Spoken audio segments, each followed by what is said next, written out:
Oh. All right, let's do it. We're live. Back on a Wednesday, finally. Sorry, the Wednesday schedule has been a little crazy. Tonight's sort of legal podcast, but really more sports talk, regular Cofield and Company late night podcast because Adam's here. Judge Dan, the star of The Fan in Denver, is here. We're following up a bunch of big news around Vegas with sports, so we'll get to that. I'm sure there's a lot of stuff going on with the Broncos, the resurgent Broncos. Shocking the blank out of me, 7-6, while the Raiders flop to 6-7. So what's up?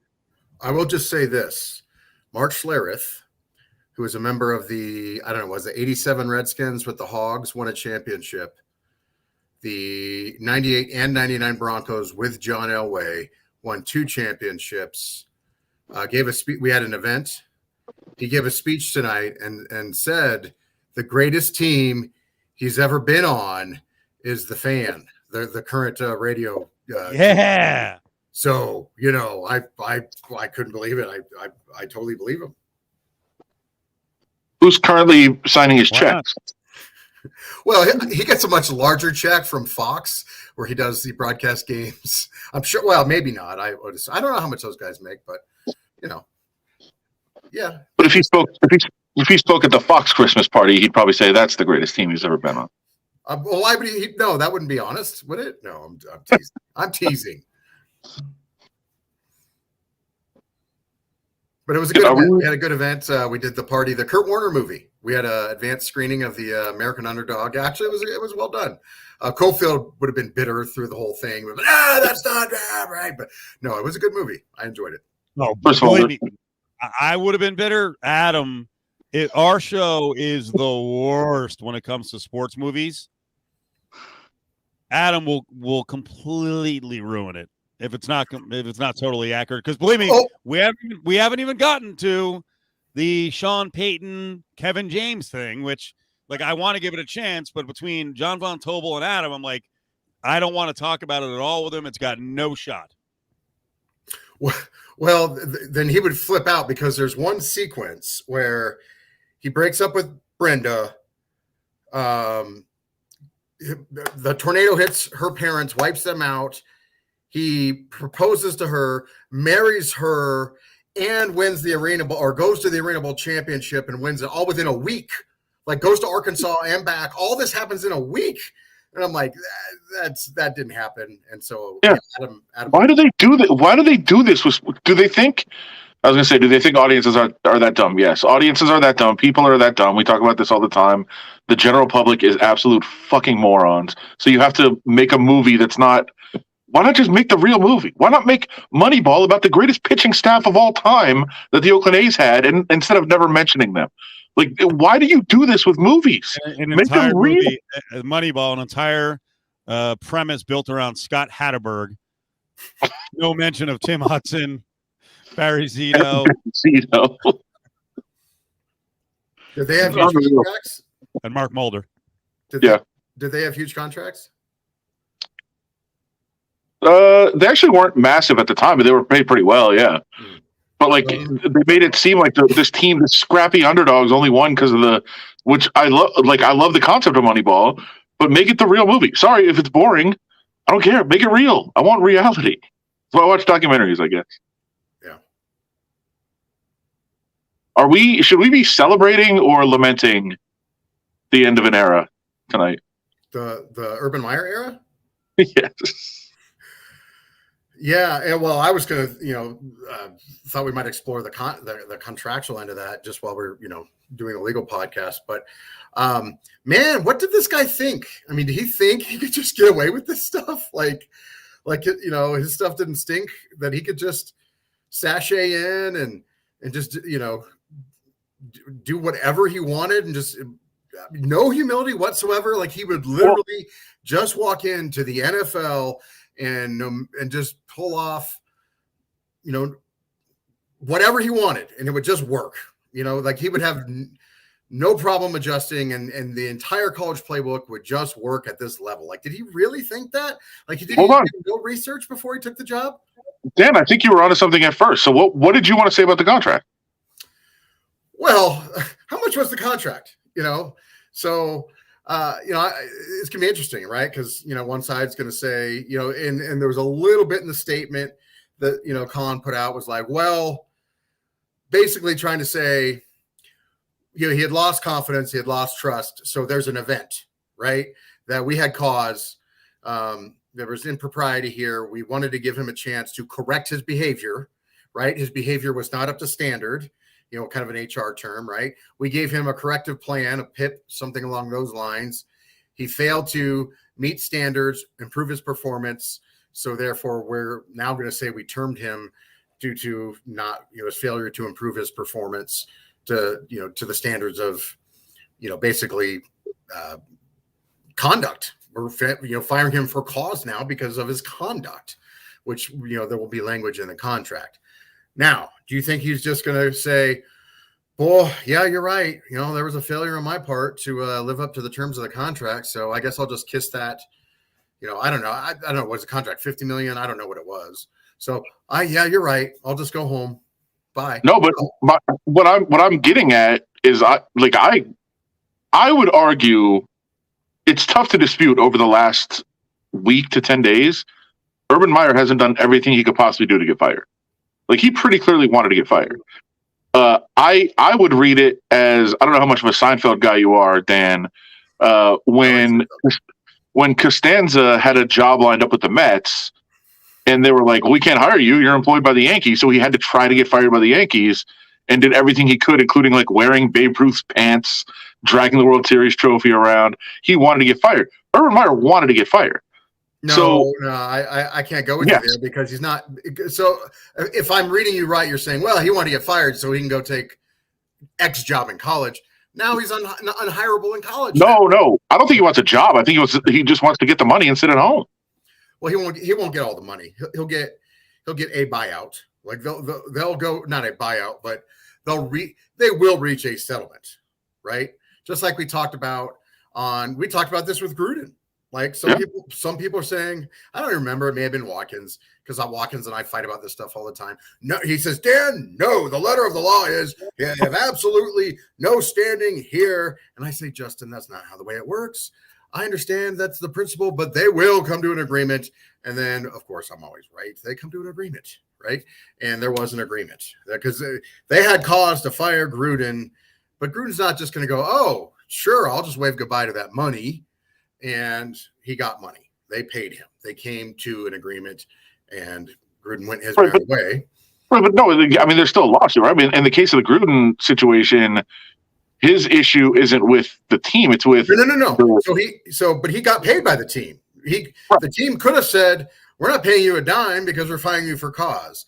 They decided, nope, he's gonna settle with the team. Now, but again, there was a release he signed, right? Just saying that he wouldn't sue the NFL or whatever. Do you think he's just going to stick by that? Of course not. He's suing the NFL anyway.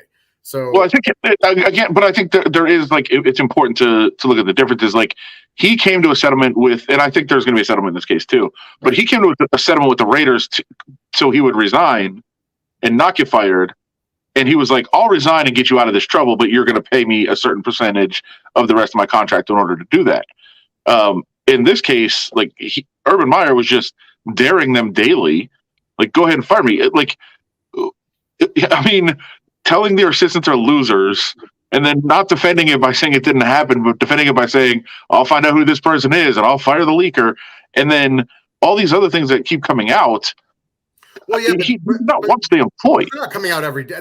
They're being leaked daily. Sure. But you don't know. You're acting like he's doing these like he kicked Lambeau today, and he's called the coaches losers the day before. He may have called the coaches losers 3 weeks ago. He may have kicked Lambeau. He did kick Lambeau. I don't know how many other weeks. It's in the preseason. Yeah, I mean, so it's just coming out now, just like they did Gruden. Right? They just kept saying, okay, we'll drop one thing on Gruden. If that's not enough to get him fired, then we'll drop another one. So people are, at some point they said, all right, we're done with this dude. We're done with this cat. We're going to drop things on him until he has to go. And that finally happened today. But you're acting like he's doing it to himself every day like Costanza. And I don't know that that's true.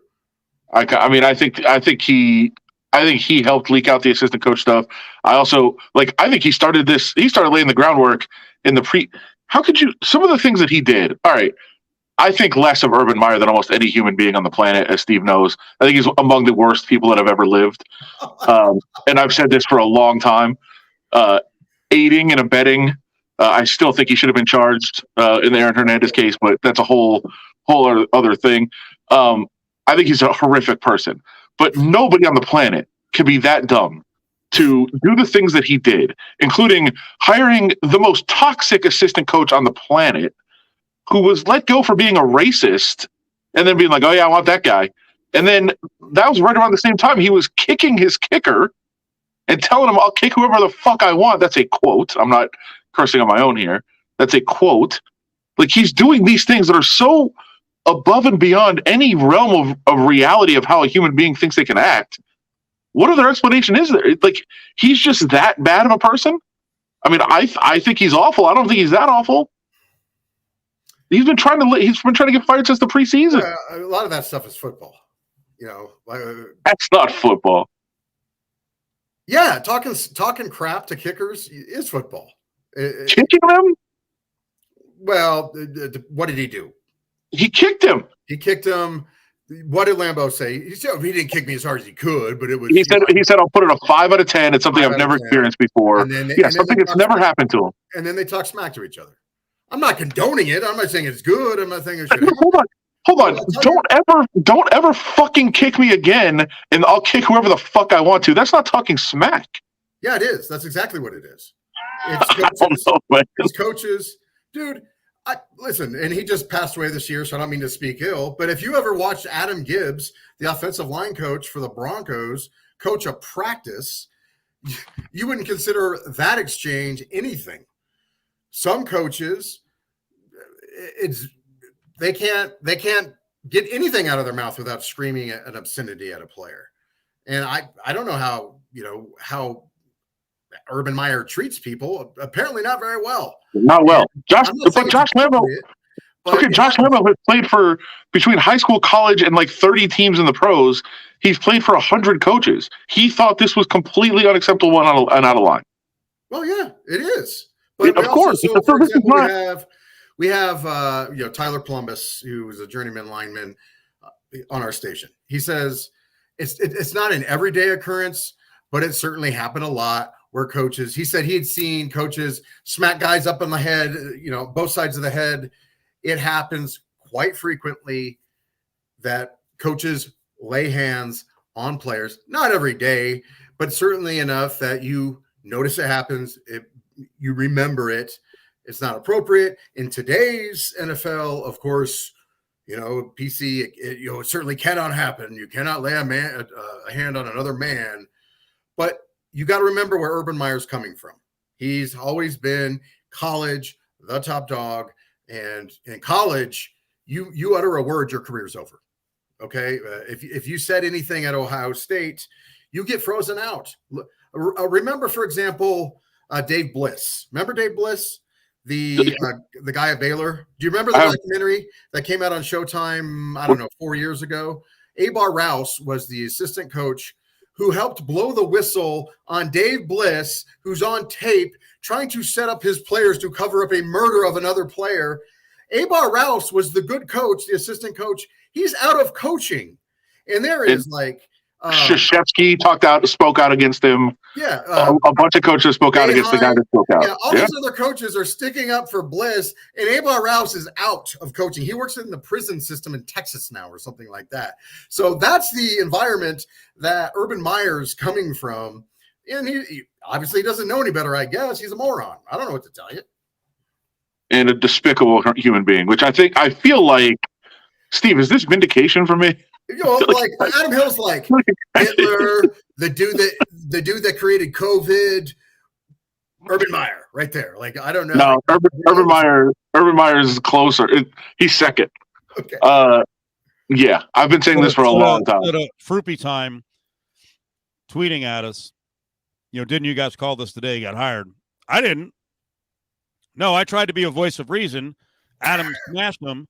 And I really wasn't trying to go contrarian. I'm like, all right, he's got a chance to be a decent coach in the NFL. Well, I was wrong. And I mean, I had no idea. Like, had we heard about him getting physical with players? Like, I mean, I suppose he must have done it in the past at Ohio State or, at Utah, at Florida. The other thing that's bizarre, and Brady said it. I think Brady said it. Where is it? Oh, wish Lambeau would have laid his ass out. I mean, Josh Lambeau is actually not a small kicker. He's like 6'2", 215. I can't believe an adult would let some 60-year-old asshole kick him. But I guess, jobs are so hard to come by. I guess he decided to deal with it. So I don't know. I also think it's weird in a professional environment where there's probably a lot of apprehension about him coming in. If he actually kicked Lambeau in view of others, how did this stay quiet this long? This is crazy. But Dan's right. It is part of the football culture, right? That you're not supposed to be snitching. What happens here stays here. But when a football coach in 2021 is kicking someone, it's just stupid. Come on. He's a good dude. Good dude, Steve. Very good coach, classy. He's been the father to a lot of different people. He's great. The weird thing is, it makes you I just sit back and wonder and go, how did this dude, I mean, he's won in college, he won everywhere. He won at Bowling Green.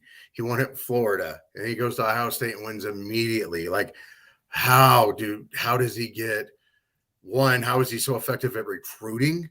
Like, how does he go into living rooms and convince people? And how does he win?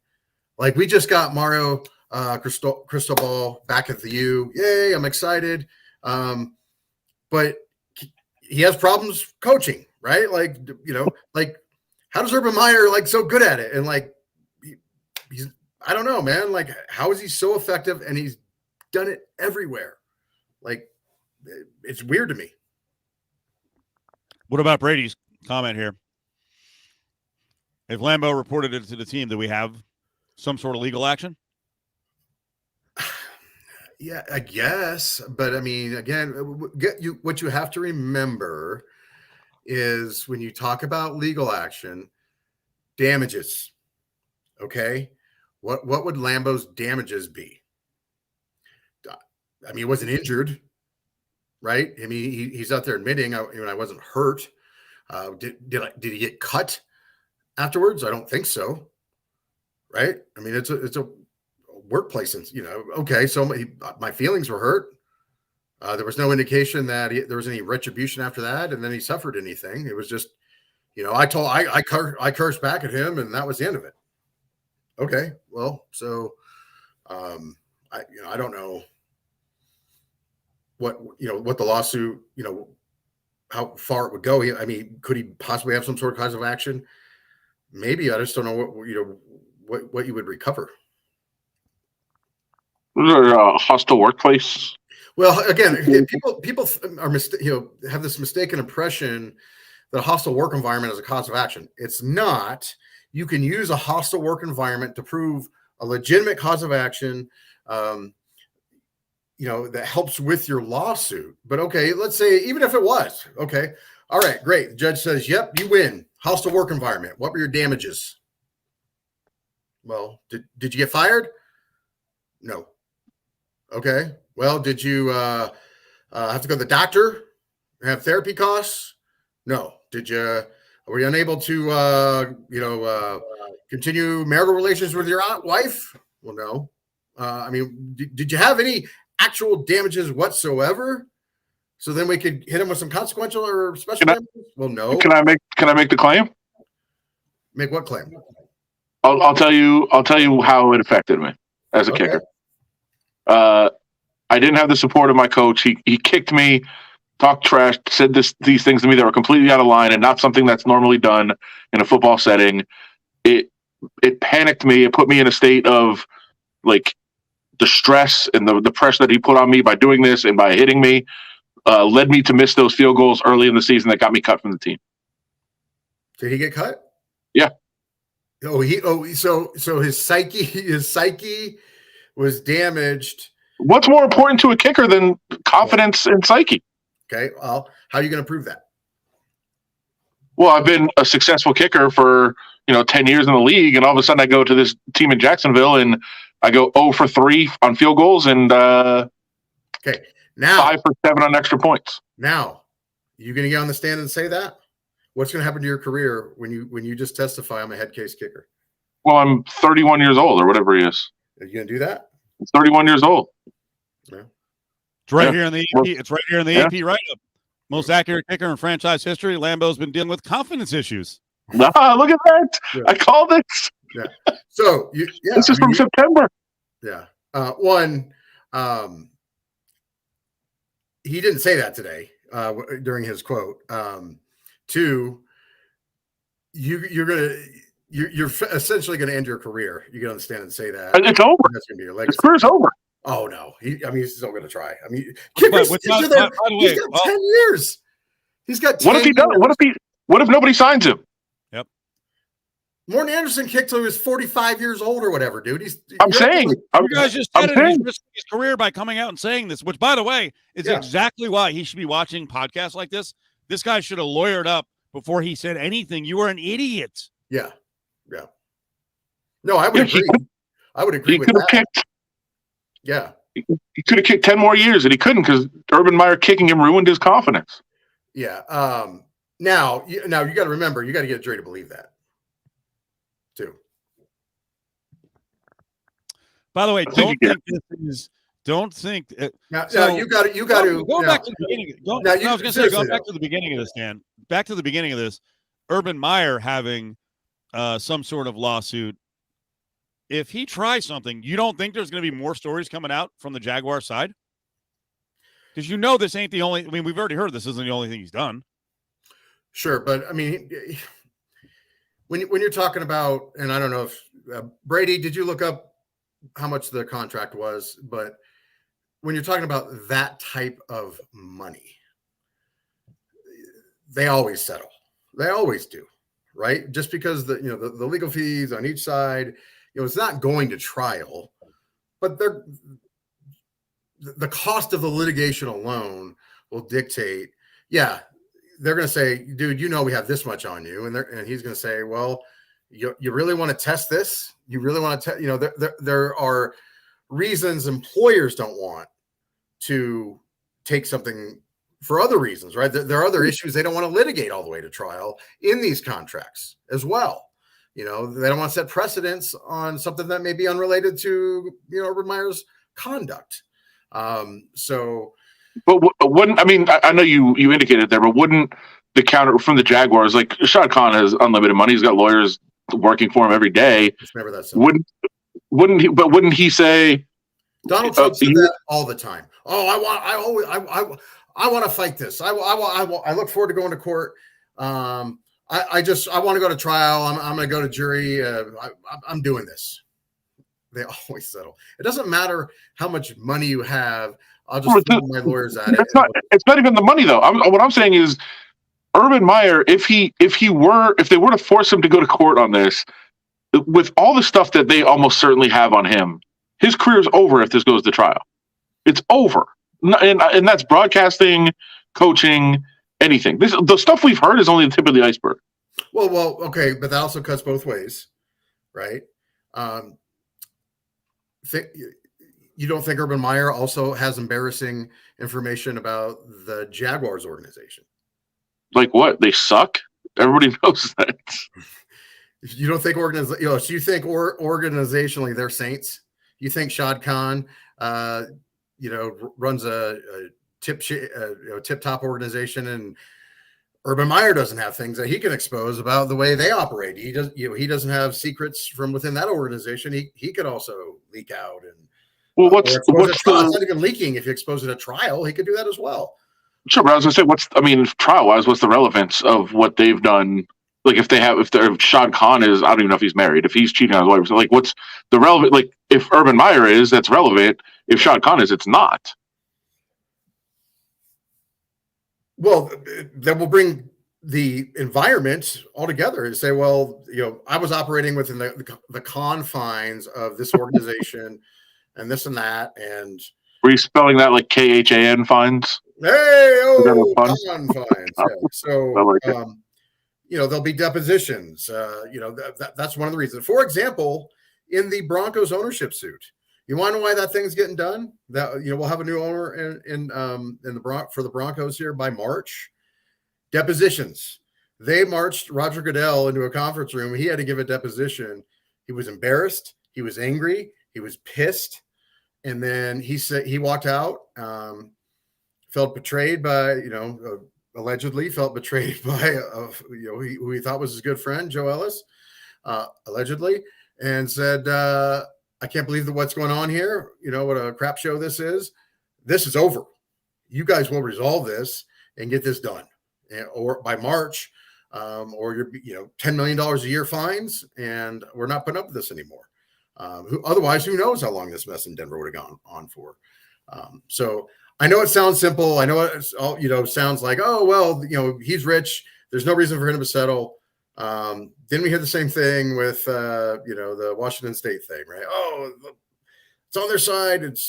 He has, no legal basis whatsoever to protest this. 98% of the time, these things settle. And I would imagine they will come to some sort of agreement as well in this one.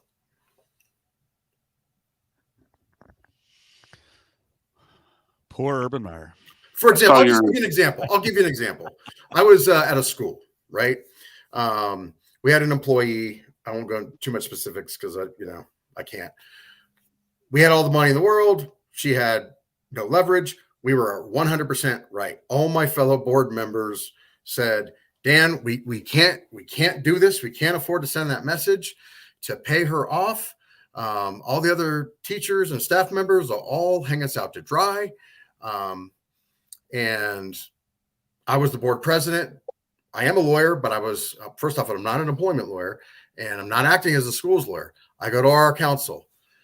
I said, the board members, they don't want to settle this. He's like, well, but the cost of litigation, this and that. We just got to do it. I'm like,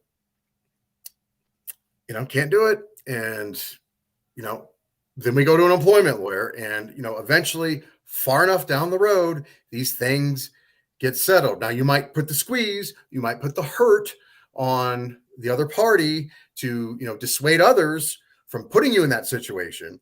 But eventually, these things come to the resolution. Is Urban Meyer done coaching?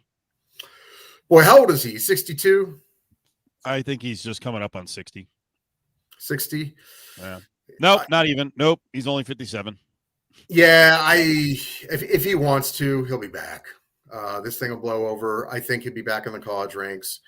I can't imagine he's done if Pitino's back coaching again. I mean, these guys, that go back to college, there's always somebody that'll hire you if you want to work. Ogeron will be back. Yep. I'm just laughing at he'd be perfect at Oklahoma State. They just don't care about character. It's true. Well, Gundy was, maybe was shopping for other jobs, and they're like, you can come back. Yeah. We're done. Begging. Yep. Begging. Chris says, no, he is not done. I agree. Yeah. Unless there's, if UNLV horrible stuff that comes out. If UNLV said, we're really looking to make a splash, turn this thing around. Urban, would you come here 2 years from now? Wouldn't UNLV, or if he said, I'm looking to get back into it and the UNLV job was open, you don't think UNLV would hire him? They've been a little weird. There's been a lot of battle scars from the Tark stuff.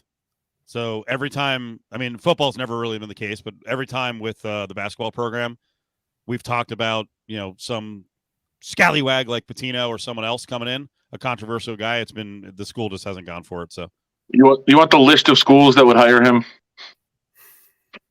Baylor. Yep. Oh yeah. Notre Dame. Wow. TCU. Oh, Notre Dame. Let's see. Cincinnati. Rice? No, it's not Cincinnati. Rice. Yeah. I'm going with the theme here. SMU?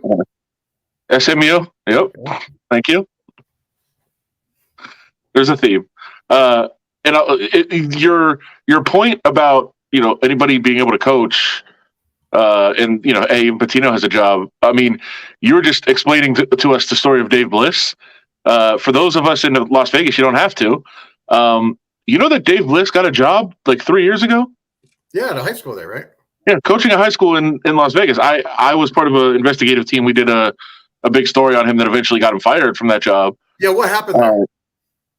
As soon as our story came out, they were like, all right, bro. But what happened? What happened with him? There. Oh, they ran him out after, because we ran the story that, obviously reminded everybody of exactly who Dave Bliss was, but also he was, I was about to say, there was the appearance that there was a lot of wrongdoing at his high school job here. That's what I was wondering. Did he do something there? Yes. I mean, there was some recruiting going on that was allegedly there was some recruiting going on that was very, very shady. They were bringing players in from all over the country to play at basically like the lowest level of high school basketball in Las Vegas. Freaking CYO basketball, and all of a sudden he's got like 6'9" dudes coming in from Texas. And this is technically legal and it's done, but like they were doing it on such a grand scale that they were forcing is the wrong word.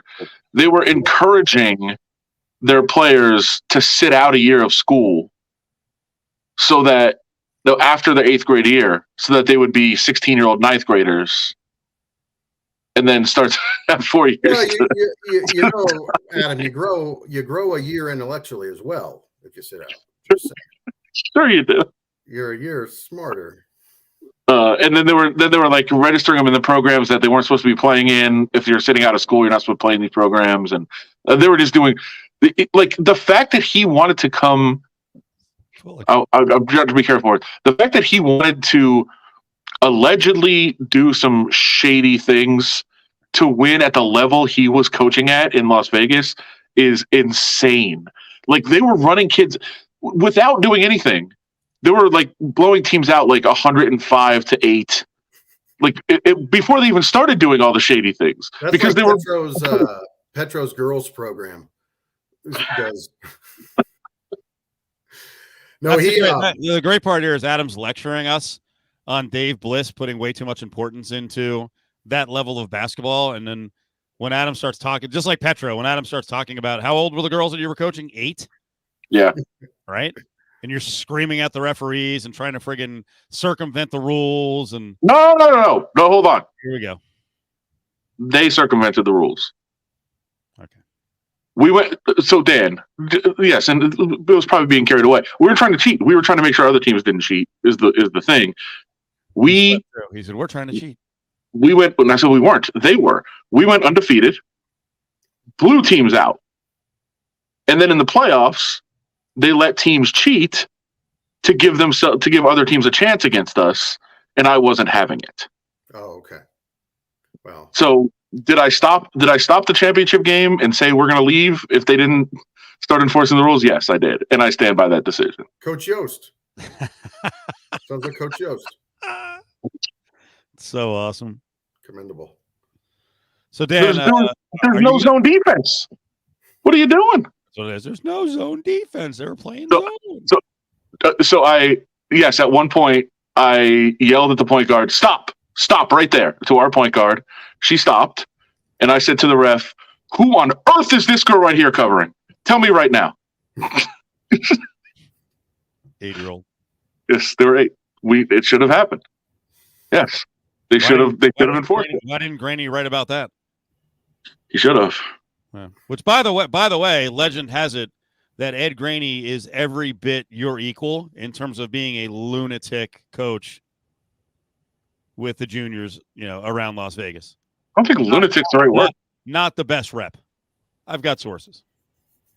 I don't think lunatic's the right word. I think it's if you're passionate about trying to teach the kids how to win, I think that's perfectly acceptable. Mm-hmm. But what I think the difference when you're saying that, like, yeah, I'm totally all in for do whatever you have to do to win within the rules. My problem is when you go outside the rules. Okay. We've been through this round and round, so. Yeah. That's a big difference, though. You have to admit that. It's a good comment. Bliss was using Gorman tactics at the smallest level, and Adam wasn't having it. Bliss, I'm not having it with Gorman either. Bliss was using Adam tactics. No, Bliss was like, that's not true. I heard this guy Adam Hill with the 8-year-old girls, the way he coached. That's what we're gonna do it. You're totally misrepresenting again. Adam had holdbacks. The holdbacks, I probably would have been okay with the holdbacks because that technically is within rules. By the way, says kick return fantasy football guy. Right. Again, that was with that's loophole ever. Yes, that's within the rules. That's exactly what I'm talking about. You just as easily could have told the league commissioner, "Hey, that rule's effed up. You don't know what you're doing." Why would you do that? So ridiculous. Dan, Adam is in like 20 leagues every year, and he was in a league about 4 years ago where the commish screwed up and was going to count return yards. Hold on. Let me correct this because there's a very important part that you're missing. Right. Somebody designed a league. Right. They said, "Do you want to get in this league?" And it was actually a pretty high stakes league. And he said, "Before you come to the draft, make sure you read the rules because I did a lot of really exotic rules, and make sure you read them and you're prepared for them because I don't want to hear any complaining after the draft that something's out of whack or something. So make sure you understand the rules of the league." So I read the rules. I realized that kick returners were going to be the most valuable players in the game. Yep. And so when the draft started, I drafted all kick returners. Nobody said anything. The first week, I don't know if you play Fantasy Dan, but you get the projections for how the final score. Give us some names. Like Pollard, for example. Pollard, the running back for the Cowboys, who had a 99-yard return a couple of weeks ago. No. It's worse than that because drafting Tony Pollard too high is one thing. Who were the two most valuable picks early on? Wide receivers, returners. My first round pick was Andre Roberts.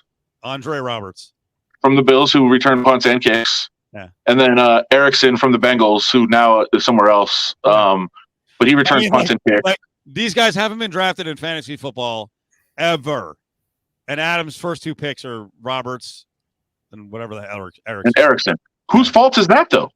If you tell me you made exotic rules and I better read the rules so I'm not caught off guard, that's not on me. That's on him. What was the score of the first week? So the first week, the projected score when we set our lineup was us 948 and our opponent 126. Wow. Yeah, that's a little whack. And then they said, we messed something up. We're not going to count return yards anymore. Yep. And then, no. And then guess who Adam turned to? The law. Yeah, Justin. Our legal insider. Did Justin actually draw up paperwork to send to him? He said he would. That scared them enough. Yep. He tried to sue the fantasy football league. Dan, I'm right on this. Yeah, you can't change the rules after. Exactly. I guess you can. You guys. You can, but it's not as bad as the first year we did the fan league. The commissioner was changing the line. He had the administrator rights. He was changing his scores retroactively, like on Tuesday. Adam would have a freaking conniption. Oh yeah, Adam. Like after the Monday night game, he would change his score so his lineup would be the maximum. And we're like, wait a minute, didn't go. And so we had to kick him out of the league. He started. It was not good. It was ugly. Doug, they didn't know Adam was the rules guy. Yeah. So they didn't know he was the guy who was going to dissect every single rule. In fact, Doug, to this point, you should have heard the shit talk from everybody else. Yep. They were like, I heard this guy was good, and what an idiot. Who's he drafting? And I was like, all right. Adam is rules guy and conspiracy theory guy. Yep. That's what I've gotten from here. I'm not a huge conspiracy theory guy. I just think there's some things that are. I think you are, but okay. I mean, I don't believe Kennedy conspiracies and conspiracies like that. I think conspiracies happen all the time. They're just at much smaller levels. Dan, what's your reaction to Vegas getting the Super Bowl in 2024? Great. Well, the first thing I thought is, I wonder if Adam and Cofield will get credentialed for that. I won't even have a job then. We won't be on Radio Row. Well, it'll be in Vegas, and they will still deny us and make it a giant pain in the ass to be on Radio Row. Yeah. Speak for yourself. By the way, it has happened, right, Adam? You're well aware of over the years, just us trying to just get credentialed and be on Radio Row. It was like freaking jumping through hoops. Sure, Vegas. but I mean, I'm not worried about it. No. I got denied You're credential, verified. I guess You're because of verified. COVID, but they didn't give me a credential. I was in Tampa for the Tampa Super Bowl, 2 years ago. They gave me a credential for Radio Row where nobody was at, literally, but not the game.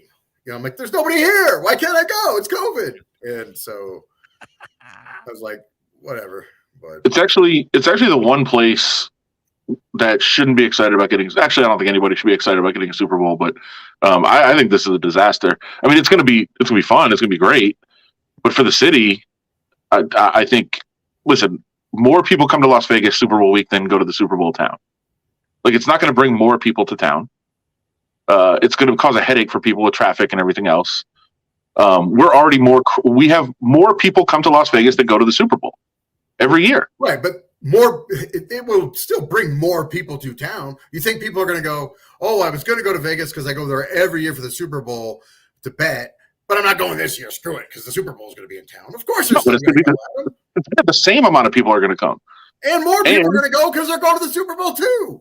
Well, if we're at 100% capacity, I don't know how many more people can come. But I mean, we don't. The thing is, we don't need it, and it's going to be. People are going to not enjoy it as much because the room rates are going to be 3 times as high.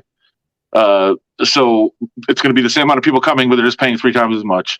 Obviously the streets getting closed down and all of that congestion stuff is going to annoy the hell out of people here. I know that already. We know that we're going to experience it already coming up with the draft. People are already pissed off. There was a guy who was a mentor of mine named Dick Lamb. He just passed away a little while ago. He became governor of Colorado because he canceled the Olympics. Colorado got the Olympics in 1976 before young Adam and I were born. I think before Adam was born, before I was born. And he's like, oh, the Olympics are terrible for Colorado. Blah, blah, blah. Bitter.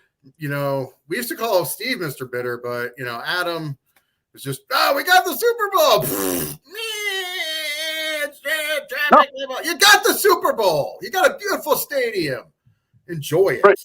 It's a seminal moment in the history of your city. You used to couldn't get anything because you were nothing but a bunch of degenerates and gamblers and nothing. Now you got hockey. You got football. You might get baseball. You're growing up. You're all grown up, kid. Enjoy it. Savor it. You and Rudy can do public appearances out there. Maybe you and Pete Rose and Rudy and Adam Hill, you can do celebrity appearances. It's going to be beautiful.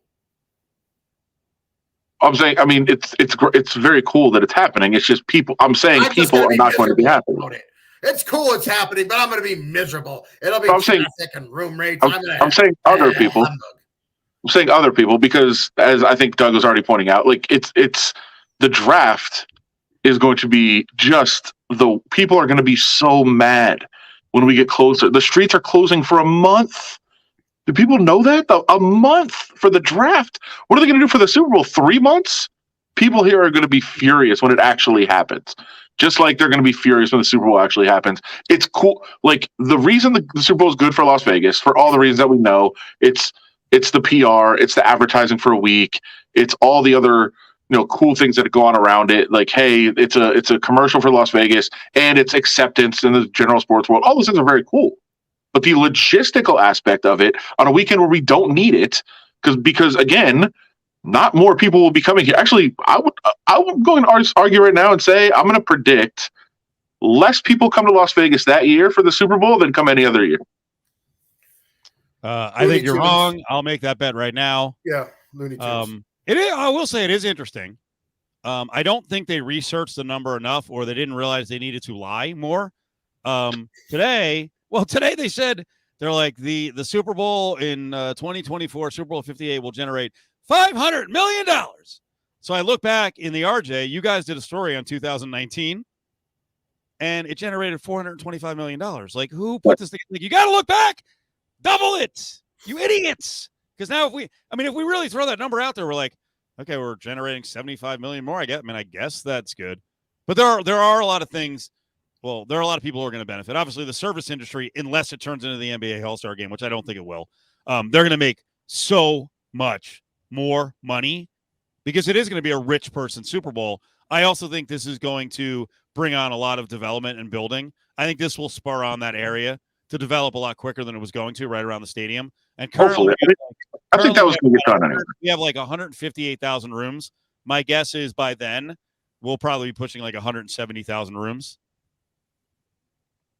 So there'll be some projects. I mean, there's supposed to be a couple hotels they're going to break ground soon, I think, around the stadium. So I think for us, like the cool part is going to be the stadium development there is going to get sped up, accelerated. That would be the massive benefit, but it hasn't happened in LA, right? No, it's. I mean, that's what we said about LA. We were like, well, they're getting the Super Bowl. That means they're going to develop the area around the stadium quicker, and they didn't. Well, but you have to admit, Adam, the area around in Inglewood around that stadium is much different than the area around. It's all industrial. It's all industrial buildings and warehouses. I mean, they'll here. Here. I'm saying there is freaking. You're in the middle of a neighborhood. Yeah. Hey, let's gentrify, but go like 50 times more than we were going to. You know, in terms of speed. Everyone, get out. Eminent domain. Here's a bunch of bars and hotels. Well, if that is the result, then that's great. I don't see it happening because I think there's so many logistical hurdles in the way of getting that area done. Plus, I do still think there's resistance from the other side of the stadium of having things on the west. There's resistance from the east side of the stadium to have things on the west side of the stadium. Right. They're going to push against further development or just development on the west side of the stadium. I get that. Yeah.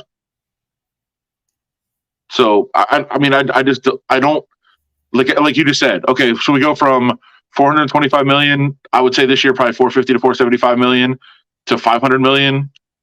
Like that's right. Wonderful for all the logistical nightmares that it's going to cause. I suppose, but I don't think it's that. Is this a good or bad thing? What if they like go hyper speed on getting the roads up to snuff? I know it's all budgeted out further down the road. Like, yeah. So who's paying for that? Are we cool? Well, yeah, good point. Yeah, we are. Yeah, exactly. So like, yes, if the NFL was like, hey, we're bringing the Super Bowl, so we're going to do those roads, we're going to do some development on that side, we're bringing this in, like, all right, cool, but we're actually paying them. Yeah. Instead, it's going to be like, you better get those goddamn roads done. I guess I'll say it's good for workers because they're going to get paid a lot of overtime because they don't have to work freaking. We're not going to be able to get through on the 15, but no. But do people also realize what you have to do to get the Super Bowl? Like what you have to give up to the NFL in order to have the Super Bowl in your town? Like again, we don't need to do that. We are bigger than the Super Bowl destination.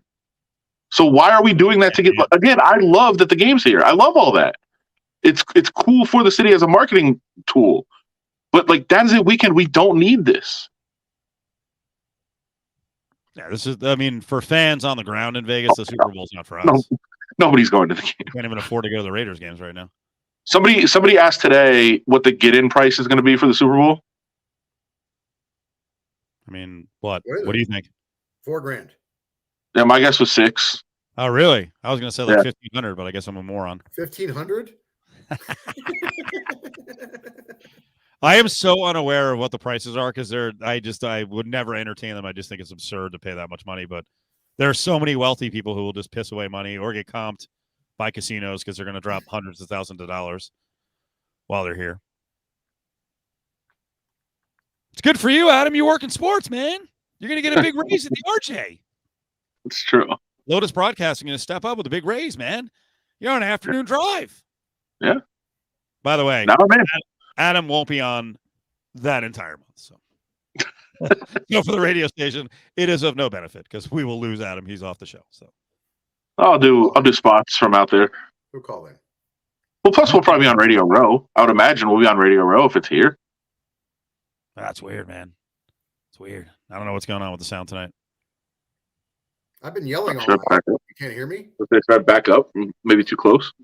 Well, here, this is a good comment. First of all, you got to rely on your producer. Is Ari up to snuff for a Super Bowl? Actually, is Brady. You know, one of my favorite things. We should hire Brady as a runner.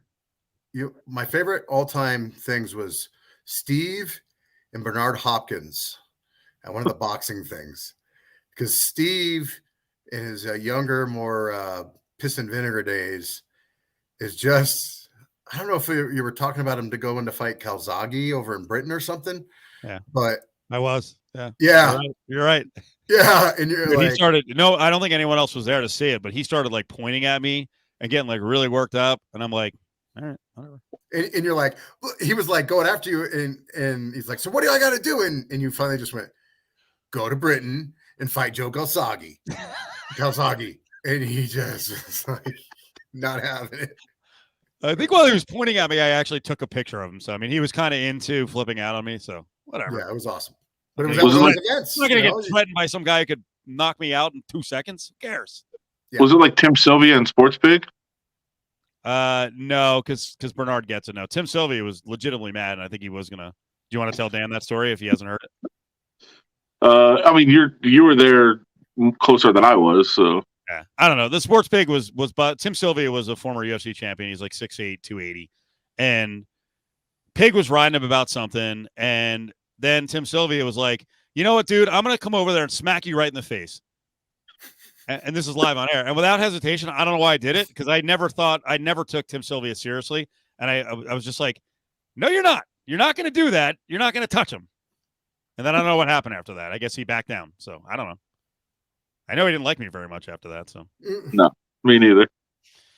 Could have been what was it, Dr. D, David Schultz with what's his name, John Stossel. When Stossel was like, yeah, he won't hit me, and it was just like boom, fucking he smacked him hard. I think he fucked up his hearing for a little while. Twice. Yep. Yeah, that guy was he meant it. He smacked him, and then he got up. And he smacked him again, and Stossel just.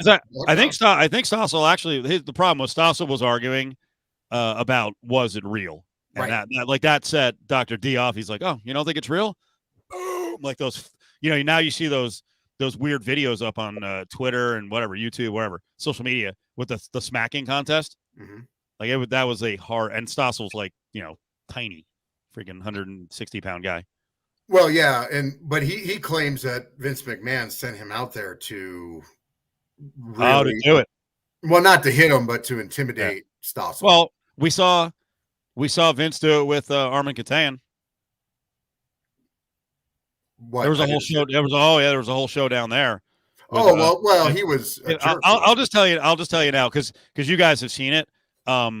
Vince absolutely would have hit me, and I would not have given a shit. Because I don't size up risk in those situations, because I'm into the interview. So I'm like, go ahead, dude. I don't care. But I can tell you now that Vince is approaching 77. I might be around now, brother. No, I had an incident with Kmart, Kenyon Martin, in a locker room, but he really. But he and I are about to go at it, and then he turns and goes after Chris Thomason, who was the beat writer, then has to get separated. Who's a pipsqueak. So it was kind of funny. So, I'll always say, when Brock Lesnar lunged at me, he really wanted to hit me. Yeah, and he didn't. That's scary. But I was dreaming of the retirement. Yeah. Oh, yeah, fantastic. That happened with me and one of our former athletes. He punched a table, told me to blank off. I punched the table, told him to blank off.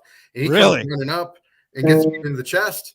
And I'm like, yes, cha-ching! I'm retiring, baby. And he knew that, because I'm like, just do it, please.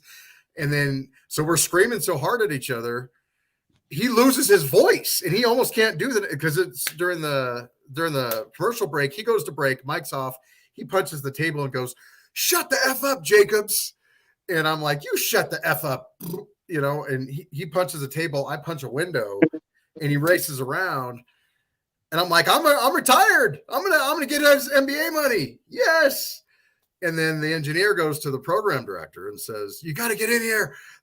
And the program director just closes his door, like he doesn't want any piece of this, And the NFL player, who's 6'7", 300, he doesn't get out of his chair. He don't want no part of it. And everybody's just freaking out. And then he comes back from break. He loses his voice. He can't do the segment almost, And I didn't get paid though. It was unfortunate. I'm proud of you. I never took any crap from anybody. And but I thought I was gonna retire, Adam. It didn't happen though. Yeah. Brock just gave me one of these, and I was like, come on, please. Why? What'd you do? It was when he was first in the UFC, and media was not his thing at all. And he was kind of making that clear.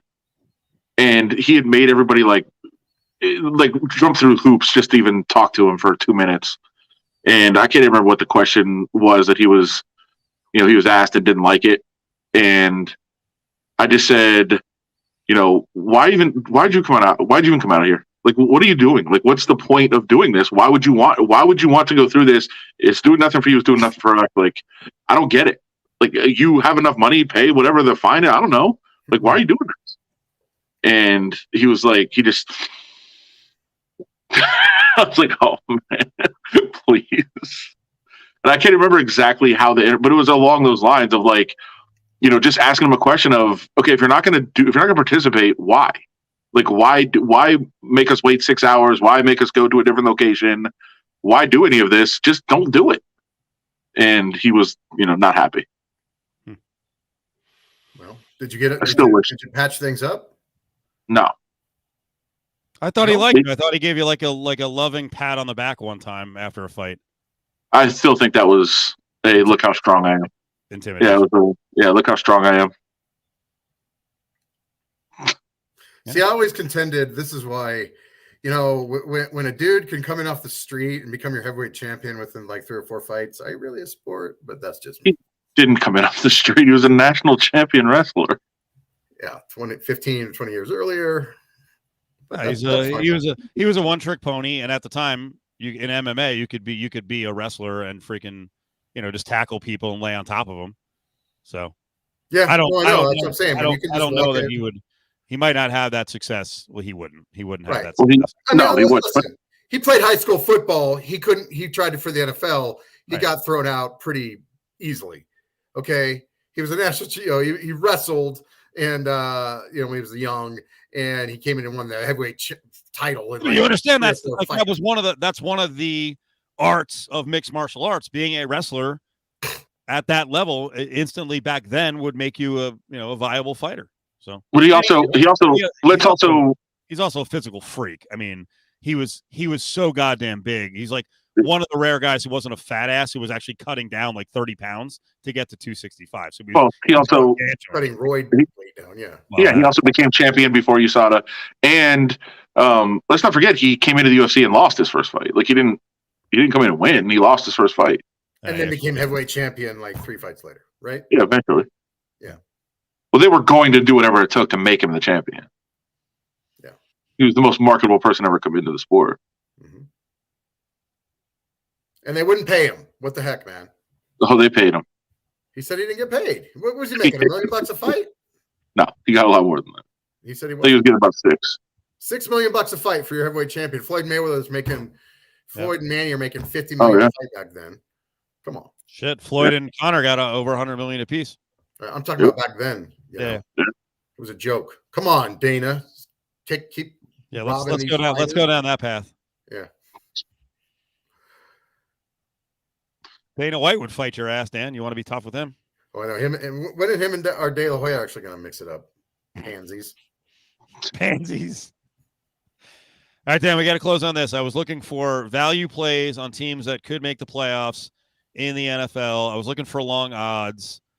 I did take the Dolphins were like dead last at 6 and 7 of all the 7 and 6 and 7 teams. So I got them today plus 850 to make the playoffs. I looked at their schedule. I'm like, they have a chance to win 9 games. Dolphins. I'm a Dolphins fan. That's right. What about the Broncos? Broncos, yes, no, is only plus 260 on the yes. The no is 320. Well, the only thing now, I mean, I was going to think they were going to lose out. The only hope that that's not going to happen is probably the Raiders. I had always penciled that game in as a win for the Raiders. Yeah. But are you guys going to win any more games? I think somehow, some way, this weekend the Raiders are going to win their next two against the Browns B squad. Who's playing Yeah. for the Browns? Nobody. I mean, literally nobody is playing for their offense. I think the only regular starter is Donovan Peoples-Jones. Is their only regular starter that's playing on Sunday or Saturday? Defensively, or the running backs too. I mean, they're good. But yeah, it's Hunt's banged up, so maybe just Chubb and Peoples-Jones on the offensive side. Defensive side, they're pretty much intact, so that's where they should be able to win. But this is a game the Raiders have every opportunity to win. And by the way, I think it's up to about 20 players and staffers right now that are on the list. Who knows what happens when they wake up tomorrow? Could be 10 more. All right. So as far as the Broncos go, the Bengals are a much better team. So they're playing for, they've lost 2 in a row. They're definitely going to come in here. I don't think the game's going to be close. They have the Chargers. The Chargers will be playing for something. So they're a better team than the Broncos. And then they have the interesting game will be the last game of the season for the Chiefs. It'll be against the Chiefs. When I had Petro on a few weeks ago, he said the Chiefs are going to try and win every game from here on out. They'll likely be trying to play for the number 1 seed, but let's say they have the number 1 seed wrapped up. Potentially the Broncos might win that game, but I think they'll be out of the playoff race by then. So I do not expect the Broncos to be really a factor in the playoff race, but they upset the Bengals, and then the Raiders are a complete mess. I don't know. They can hang around in that race for a little while longer, but who knows? Because they win a game, they lose a game. They get these cheapy wins. I mean, they blow out the Lions, and they beat a helter-skelter Chargers team, but then they get spanked by the Eagles, and they get spanked by the Chiefs in between there, and there's all this false hope around the Broncos. Broncos go 9-8. Fangio's back, and Bridgewater's back apparently because there's just no quarterbacks out there. What you got to remember is because the trusts kind of just dead set on not naming an owner until March or April. How do you hire a new coach without the new ownership? It's kind of tough. So 8 or 9 wins, Fangio might hang on. I mean, they said, well, we go from 5 wins to 8 or 9 wins. Haven't we done enough? Or we're improving. So I don't know. I mean, he's terrible. I mean, he is so terrible. And you got to remember, okay, so you get to 8 wins. Okay, you got the Jets, the Jaguars, the Washington football team on there, and who am I forgetting? The Giants. I mean, that's 4 of your 8 wins. And the Lions. That's 5. The 5 worst teams in the league are literally 5 of your 8 wins, on there. So, and then, you're talking about, I don't know, potentially the Bengals and the, Chargers being 7, to get you 7 of those. So. They got blown out by the Raiders the week after Gruden got and the Browns destroyed them on national TV with Case Keenum, both their tackles out. Like they had 12 people. Come on, it was 17-14. Well, but no, it was not. But the game was completely out of hand, and then they kind of came back to make it close. No, I mean, that and the injury list of inactives for the Browns, that game with Baker Mayfield out, like I said, Mayfield was out, Chubb was out, and Hunt was out. Yeah, and both starting tackles, and it was that game. The Broncos should have won that easily, and it was that game was not as close as the score indicated on that. So it was just the Raiders coaches were actually talking about that. I was talking to them today about that game because that's a game they're watching a lot to prepare for this Browns team who's going to be missing so many players, and they're like, well, we have tape on them without any of their starters when they played Denver. So we kind of know how they're going to adjust to not having any starters. What is going on with you guys? Like, how can you go from okay, we lose Gruden and be okay to, I mean, you guys are just a dumpster fire. Well, by the way, can we just for a second? Doug makes the point. We don't call the Raiders us here, at least on radio, at least on your town. on ESPN Las Vegas. I don't know about Raider Nation Radio. I was like, don't you work for a company that has a wholly owned subsidiary of the Raiders? But but Andrea Kramer, but we're not allowed. We're not allowed on Raider Nation Radio. They do. We're banned. What did Andrew Kramer do? Well, she kept saying, "Oh, sorry for bringing up the Raiders to you guys. It's been a bad." Then we're like, "Yeah, we don't care." Look, what do you? Like, well, I did kind of set her up because she was like, "I always love doing this now because everyone comes in, you're like, hey, what's going on?' And they're like, how you doing?' And I'm like, yeah, not that good, not that good, you know." And I think I threw her off because I was like, Raiders aren't good, okay. But I mean, I'd rather cover a Raiders team that is winning than losing. Other people on the station love that the Raiders are losing because that's kind of their thing. So, and like, listen, what happened to the Raiders? First of all, I don't think they were ever that good. You know, when they were 3-0, I was pointing out to everyone they're still like the 22nd ranked team according to Football Outsiders and DVOA. Like they weren't a good. Their O-line is terrible and has O-line stink. Awful signs. So even when they were 5-2, there were signs that they weren't that good. But let's also say that they were 5-2 when the Henry Ruggs situation happened. Right. And so they've won one game since, and that was against a banged up Cowboys team on Thanksgiving. I think that event, it's a horrific tragedy, obviously. But from a football perspective, I think that just completely took everything out of the locker room. Well, let's end with this. Greatest Andrea Kramer story of all time. You recall the movie Swingers? Sure. Yeah. When he gets the girl's number and he keeps calling over and over again. She finally goes, Adam, don't ever call me again. Don't ever call me again. So we have this moron assistant producer. Just he could screw up a cup of coffee.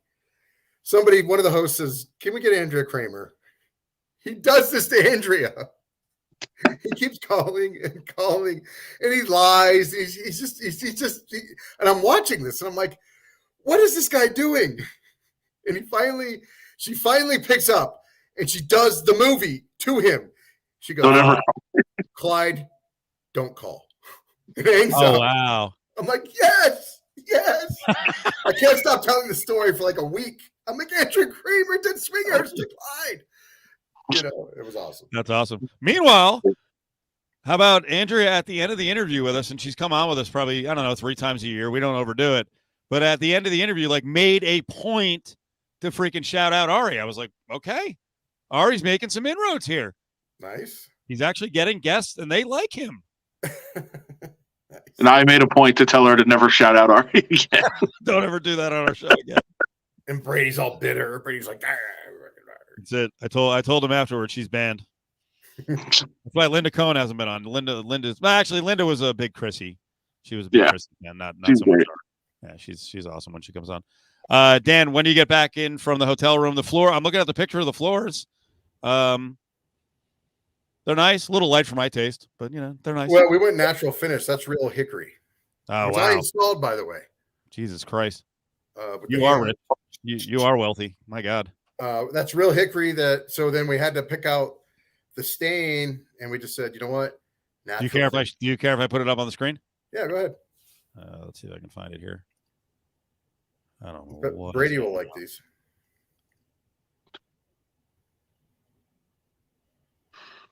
See our cat? Wow. That's pretty cool. Yeah. So that's not pre-finished hardwood. We had to install it, and then we did pay the guys to come in and finish it. So 3 coats of what they do is they laid out like 3 different stains. We didn't like any of them, and then they do the natural finish, and we're like, we're going natural, baby. Oh yeah, all natural. So that's what we did. Adam, are you just going to ignore what Dan said like 45 seconds ago? Are you not jealous? What's that? He said he installed them or it himself. That's insane. It's speaking of foreign language. Yeah. If you took any part in the installation, then you can take credit for it. Yeah, that's kind of what I'm doing. Me and the wife are taking credit. We had hope, but yeah. I'll give you a couple of things that are going on right now on the Cofield front. I have a running toilet, which I haven't gotten the water bill, but I'm guessing that'll be another $500 water bill because this house is cursed. All I've had are water issues. I had my plumber friend come over. He spent 3 hours fixing it. The next day, it was running even worse. But I haven't called him back because I feel guilty calling him back, even though his work was shoddy. So that is the bathroom I use. I defecate in that bathroom. I love that bathroom. That's my reading bathroom. I love that bathroom. I It's do. like the Stanza bathroom. Yes, you know what? I actually installed, because it got a little bit hot. I actually have a fan, not a ceiling fan, but I installed a fan. That's probably the best thing I've installed in the house because I can't install anything. So the toilet is now not usable. I can't even go down the laundry list of things that are broken here that I can't fix. So why don't you just fix the toilet? He couldn't do it. Well, you just install a new one. It's $200. You know what's funny? He installed the toilet too. I can't install a toilet. I'm gonna have to buy a new. This is a brand new toilet. It's like a year old. But it may give me an excuse to go expensive and not only get the toilet, but I forget who one of the commenters is always riding me about getting the freaking what's it called? What's the thing that sprays your butt? What is it? Bidet? Yeah, the bidet. Whoever's been pushing me for a bidet, this might be the excuse for the bidet. Which, by the way, with this house, the bidet will run all the time, and it'll be $1,000 a month for water. Brady was saying that I'll tear up the hardwoods to smoke the wood. I am actually going to use, because there's a bunch of extra wood. It's real hickory. I'm going to put the extra hickory. I'll save some in case you need to replace some boards. But yes, I will use the extra. I'm going to throw it in the back of the smoker, man. I'm not going to let it go to waste. Steve, I just sent you a link to a video. Okay. Just now. Only because you were talking about toilets, and it's completely ridiculous because I think I've talked to you about my obsession with the show Hot Ones. And Dan, I don't know if you watched this show. I think it's a brilliant idea. There's a guy, Sean Evans, he's an interviewer, like he does magazine interviews. But he was like, he's a really good interviewer. He does a lot of research on his subjects, does interviews, but he was like, I really am not making any progress. Like, I'm just doing these interviews. Nobody's watching them. I need to come up with something to make them different. So he came up with this concept where he makes everyone eat progressively hotter wings until the sauce is like so hot that they're sweating and crying. And then he asked them like these really probing like interview questions. And it's actually entertaining because they're so caught off guard from the hot sauce that they just answer, very openly a lot of times. But this UFC fighter, Derek Lewis, was on, and he was asked about it today. And he just said the aftermath of going on that show is horrific. Like the hot sauce does things to your body that are just like very, unusual and uncomfortable, obviously. Interesting. You killed a bunch of time, but I can't pull it up. So maybe we'll have to do this on the air. That's fine. No, we really can't. Oh, is it? Okay, it's not graphic. Ari would have a lot of work to do. That's fine. We have to shout out. I don't think he's going to be on the show tomorrow. I'm not going to put him through it. I only do that to Adam. But Xavier Pope got COVID. Yeah, I saw that. The poor guy had not traveled since COVID began. We talked to him last week. He was in Miami. He's having the time of his life. He freaking comes back to Chicago. He's got COVID. And he said the worst thing about his bout with COVID, I don't know if you read this, but the worst thing about his bout with COVID, he's had, as he called it, bubble guts for like 2+ days. I heard that before. So, by the way, to everyone out there who's like, it's just a virus, no big deal. Like, you know what? I don't want explosive shits for days because you're like, oh, it's no big deal. Like, I don't understand the rationalizing all this stuff. Like, it's not really that big a deal. I don't want to be sick. Yeah. And then let's combine the last two stories. If COVID gives me explosive shits, I don't have a bathroom that I like to use right now. So what do you mean you don't like to use? Like, I know you liked your one, but I really like it, dude. I have a whole workspace. I don't the bathroom I have to use. It's not comfortable. Plus, the SO uses that bathroom a lot, so now we have now you worry about just laying bombs down in the bathroom, and then your wife or girlfriend has to follow you, and vice versa. She's in there with that what is that freaking spray? The poo stuff, whatever. Poopery. Yeah, the poopery, and I'm like, oh god, she must have freaking blown it up because now I can smell the poopery. I don't use the poopery. You know, so see what I mean? There's a whole list of problems here. I don't want COVID. Well, that was why I was sending the Derek Lewis video. He said he was basically like through his whole like travels home, he was just trying to like do the math on like which bathroom to actually use. He's like, they go straight from the studio to the airport. I'm like, nah, not the airport. Then he's like, I'm not going to do this on the plane. He lands and he's like, nah, not the airport again. And then he said he ended up stopping at a gas station. He's like, it's going to have to do. No. His graphic description of it is great, though. By the way, Dan, we have. I will say we get in trouble because I will talk about bathroom habits and crapping on terrestrial, and I've had a couple of people like they're like, you got to stop doing that, man. You can't do it. Well, have you seen the what's his name, George Brett story? No, it's Vegas. Oh, you guys will have to look that up. So George Brett, when he was coaching, he's talking to some rookie or something that is just like, what are you talking about? He's like, yeah, I got this guy, the nice steakhouse in Vegas. He always hooks me up, and we got this he's talking about some lobster. How he gets diarrhea from the steakhouse, from the lobster or shellfish or whatever. Oh my God. And he goes through this whole story about how he craps his pants basically, and how he gets from the steakhouse to his room. And this rookie is like, what the hell are you talking? Like, this is on the field during track, like, and this, like, rookie is like trying to not be disrespectful, but he's like, I know you're Hall of Famer George Brett, but I'm working. Like, why are you talking to me about this? Cofield, I mean, George Brett, like, it's a pretty good story. You have to look it up on YouTube. We can all relate, man. We can all relate. So yeah. I was at he has to go onto the strip. George Brett, can you imagine George Brett on the strip with a sweater around his, trying to get to the hotel room? Dude, it happens. I was blown away about 2 weeks ago, Adam. One of our buddies at one of our local bars, he was actually going to the bathroom at the bar, and I'm like, what? Ooh, which one?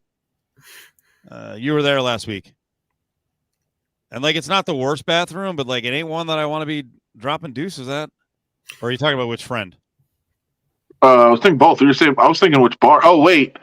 Yeah. Okay. The place with good food, you're saying? Yeah. It's not a great it's not a good bathroom. A great bathroom. I love the bar. It's not a good bathroom. Yeah. So college. It's like, I love the bar. Yeah. College doing play-by-play, right? Oh. These little towns, I don't know what the hell's going on. They have these stalls with no doors on them. Oh, boy. I don't know the protocol. Like, what's going on, right? Like, so I'm doing play-by-play. You're doing double headers, triple headers. Yeah. At some point, it's like, I don't know what to do, but I don't know if this is part of the culture, but it's happening. Dude, we've all got stories. If you talk to your buddy, your old boss Ryan Williams, he'll talk about a Pittsburgh hotel where something happened and he had to carry a bag of shit like down the stairs and like something happened. I don't know. I don't remember the story. I just know he loves that story. I had my college delivery job. I freaking blew up a bathroom at a butcher shop, and I couldn't unclog the toilet, and I just left. The next week, the guy's like, "You motherfucker, you clogged up my toilet." I'm like, fuck, you got me. These things happen, man. Real life. We've talked about having my friend Matt on some podcasts and stuff. We should do it in the future, but he's got it actually. It's one of my favorite stories. He was in Omaha. He was there for he was working for UFC at the time. They had an event, and he had got his wisdom teeth out the day before in Vegas. So of course he went out drinking anyway. Didn't care. Got trashed. As you know, he gets very, very trashed when he goes out and drinks. Oh, yeah. And in the middle of the night, he woke up because he was so drunk still. So he slammed like 5 aspirin from beside the bed so that he could try to get rid of the headache, not realizing he was actually slamming the Vicodin from his wisdom teeth surgery. Wow. And he said it froze his body to where he just couldn't move. He was just stuck in one position. And then he had to go, and he literally could not get out of bed. He just went all over the place. which is it's one of my favorite stories. That's worse than the butcher shop I blew up. At least I used the toilet and I couldn't unclog it. That's bad. But the best, my favorite. How do you call room service? And you're like, because he did, right? Didn't he have to call him? And he's like, yeah, my favorite part of the story is that he went down to the front desk in the morning because he slept. He somehow rolled his way to the bathtub and just slept in the bathtub. And he went to the front desk in the morning and he's like, I had my 3-year-old nephew over last night and it was a disaster. And I was like, whoever went out there to clean that is like, this is not a 3-year-old. Yeah. It's fantastic. Too many stories around Las Vegas, right? Too many stories of stuff like this happening. But it wasn't Vicodin, I know that. All right, we have too many stories. We got to get the hell out of here. This is bad. So sorry we got on this roll. And the show is taking a new low. Yes. Should the listeners vote on I'm sure I have one somewhere. I just have to dig it out. I was gonna say, should I buy a coat before I go to Cleveland tomorrow? Dude, you gotta stop doing this. It's like his badge of honor, Dan. He goes to the coldest weather cities and he will only bring a hoodie. He will not buy a regular coat. It's not supposed to be that bad. You started the podcast with your hoodie up. And I'm like, dude, you're in Las Vegas. You're like, dude, it's cold freezing, here, man. No, I'm getting ready. That's what I'm trying to do. I forgot to put this one up earlier. Chris was saying greatest sports movie ever that is actually real, that they actually do a real. Do you just mean real, or they did it well, like they represented reality well? There's so few. Blue I mean, chip. I was actually gonna say Hoop Dreams, but that's actually a documentary. Yeah. It's my favorite sports movie. I like the Hank Gather story. I thought that was real, with the 6'2" guy on an 8-foot rim. That was great. What about the Arizona State bookie one? Yeah. Did you watch that? It was a tremendous one. What is it? About the Steven Headache Smith fixing scandal at Arizona State. They made a movie about the kid that was the bookie. Benny, I think his name was. Oh yeah, I vaguely remember it. Yeah. I mean, I love the movie. It's just awful. God damn you, Brady. Adam hates Rudy. Yeah. I brought it up earlier. I was trying to troll Adam. He didn't give me nothing on it. I said no, I did. I said fuck Rudy when you said that. Oh, I didn't hear it. Okay. Yeah, I did. I said, okay. What did somebody just say about Cleveland? Prepare for the worst. It does. It changes every 5 minutes too. Miracle on Ice. Miracle. The movie was Miracle. That was Miracle. Yeah. Okay. So that was good, wasn't it? Yeah. I didn't watch it. What? I didn't watch it. Guy, man. This guy. I'm too. Steve, did you get through the documentary yet? The 9 hours. Beatles. Yeah. Nah, I've been sidetracked on other stuff. I know, me too. That's how my life goes. Can I tell you? Actually, I got sidetracked last night on Sesame Street documentary. It's pretty tremendous. I want to watch that, dude. It's tremendous. What's so it? I don't know if I'm older than you guys, so I feel like I maybe have more of a connection with Sesame Street than others. But maybe you guys were connected to it. There's some. It's not like like a ton of sordid details, but there's some stuff on there. I didn't realize early on. Well, I don't want to ruin it, but Sesame Street was actually not picked up by a lot of stations around the country because it was too integrated. Wow. There were southern states who were like, yeah, we can't have that on TV. So what's the documentary? Like, I mean, obviously it's about Sesame Street, but what makes it interesting? Just how revolutionary it was at the time. I think a lot of it for me is just like watching all these characters and like realizing, the blend of like, because in a lot of kid shows, they put in these messages. Well, obviously when you're a kid, you don't know what's going on, but it really was super integrated. And then I don't want to ruin it. Just watch it. It's cool about how they put it together. Just like, is it? What's it on? I don't know. Netflix. I think it's Netflix. Does it say that Snuffleupagus is actually a heroin junkie? Snuffleupagus actually has not appeared to this point when I watched it. So okay. A lot on Big Bird. Bert and Ernie are friggin' awesome. But I mean, obviously one of the things I got the biggest kick out of, and it probably did shape me a little bit in terms of, suggesting that like it's okay to be you, is Oscar the Grouch. Sure. Like the SO and I, they were there because really, the guy that resonates with Cofield. That's odd. Shocker that when I was 5 years old, I was like, I kind of like this guy because he says whatever he says, and if he's in a mood, He doesn't care. Just as Big Bird's walking around all happy, he's basically like, "Fuck you, Big Bird." I'm Oscar the Grouch. So watch. I didn't do much of a sell job on it. Just watch it, and you might think it sucks. I don't know. Yep, there you go. Dan should have asked, "Can you tell me how to get there?" That's the song. So yeah. Oh no. I'm aware of Sesame Street. I have children. Sesame Street's still a thing? Yeah. I was oddly attracted to Maria, and she's a little older now. Oh, nice, good memory. Yeah, Maria makes an appearance on there. The real Maria. Some of the people have passed on. So yeah, there you go. One of them just passed on recently too. One of the older characters. What? Big Bird?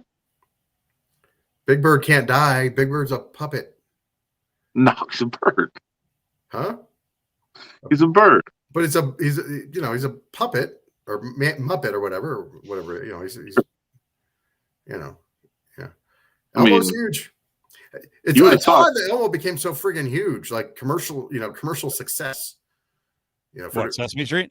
Yeah, for no particular reason. Well, because it freaking resonated, and the thing that Elmo's the shittiest one. People who grew up in the 70s into the early 80s, like, because most parents had to work, both parents, you got babysat by the goddamn TV. So the fact that Elmo, I think the point is that Dan's making is that Elmo was shitty. Like, Elmo was not even a cool character. He was a bit player. He only became big because of the stupid Tickle Me Elmo thing. Right. Sorry, I missed the whole Elmo thing. I thought you were. Yeah. I'm gonna check that out, but I do need to finish the Beatles one first.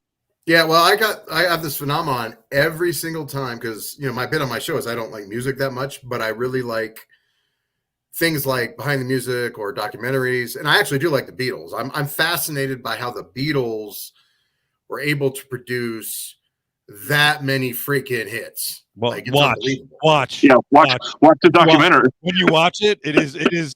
I mean, it's the way it's edited. It makes it look maybe even easier than it. Like the ease with which, especially, I won't say who, one of them comes up with songs. You're like, holy shit, this guy's brilliant. But every time I go to watch, and I know you guys probably don't have to deal with. Well, I know you guys don't have to freaking deal with it, but like this happens, and I know some of the listeners will identify with this. You got to watch something. You want to watch it. It's anticipated. You hit play. Daddy, the wife has to fucking clean the kitchen. You can't fucking stop. I gotta listen to this, and you can't. So you think I'm gonna get through? 9 hours, dude? You ask Adam. This documentary is one of the most difficult to watch because you have to watch. Distractions you can't have them. I know. I've watched the first 25 to 30 minutes of this goddamn thing 40 times. I don't know how many times, man. No shot. And like, because I'm like, this is amazing. Like the way they just sit there and the tone they can sing, they're just sitting there in that room singing perfectly. Just wow, like just coming out of them. I'm like, holy crap, that's amazing. That's not mixed. That's and you're right. They're just making music just perfect pitch, and they're redoing it. I'm like, wow, this is something. And I can't get past, 30 minutes or whatever, 25 minutes, because the household is just a freaking chaos. I can't find, I can't get through the first hour. That's a good way to wrap. A lot of anger. There we go. Yeah, I'm